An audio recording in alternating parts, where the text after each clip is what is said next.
Hello అందరికీ. ఈరోజు ఒక కొత్త వీడియోతో మీ ముందుకొచ్చాను.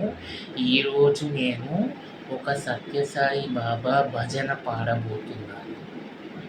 జయ గురు ఓంకార, జయ జయ సద్గురు ఓంకార, ఓం జయ గురు ఓంకార, జయ జయ సద్గురు ఓంకార, ఓం బ్రహ్మ విష్ణు సదాశివ, బ్రహ్మ విష్ణు సదాశివ, హర హర హర హర మహాదేవ, ఓం హర హర హర హర మహాదేవ.